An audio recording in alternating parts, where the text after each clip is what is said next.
Piştî teqîna li Pirsûsê pêkhat li Tirkiye û Bakurê Kurdistanê şer û pevçûn dest pê kirin û hê jî berdewam dikin. Ji hêlekê ve artêşa Tirkiye bi balafiran êrişî baregehên gêrleyên PKK dikin, ji hêlekê ve jî gêrleyên PKK çalakiyan li dar dixin.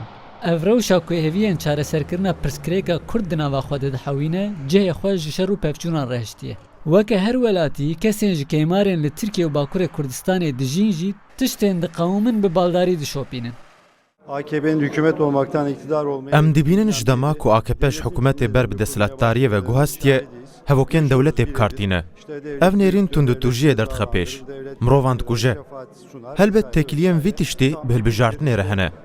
Bi bûyera Pirsûsê dest pê kir. Nirxandina xurtkirina tundutûjiyê û bombebaranê bi nirxandineke gelekî hêsa mirov dikare bike. AKP dixwaze bi tenê desthilatdariyê berdewam bike. Ji ber ku gelek tişt di Tirkiyên wan de hene. Nikare bi koalisyonekê vî tiştî birêve bibe. Lê weke temamên gelên Tirkiye divê em gotina aştiyê berstir bikin. Li Tirkiye di rewşên şer û pevçûnan de kesên neteweperwerin bi taybetî êrîşan dibin ser kêmaran. Ji ber wê jî herî zêde welatiyên xwedî nasnameya kêmarin bêhtir biendîşene.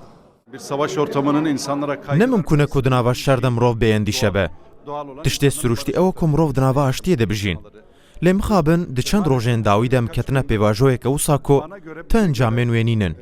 Ne li gor berjewendiyên tikesî ne. Ez di wê baweriyê de me ku em ê tev zirarê bibînin. Ji ber wê jî divê demil dest ji vê rewşa şer bê berdan û çareseriya pirsgirêkan biriyên aştiyane bên dîtin. çerçevede ele alınması gerektiğini. Li gor hindaneyan li Tirkiye 32 komên etnîkî hene. Di nava van koman de Tirk, Ereb, Kurd, Çerkez, Fars û yên din jî hene. Dîsa gelek komên olî jî hene. Lê li gor makezagona Tirkiye herkes Tirk tên hesibandin.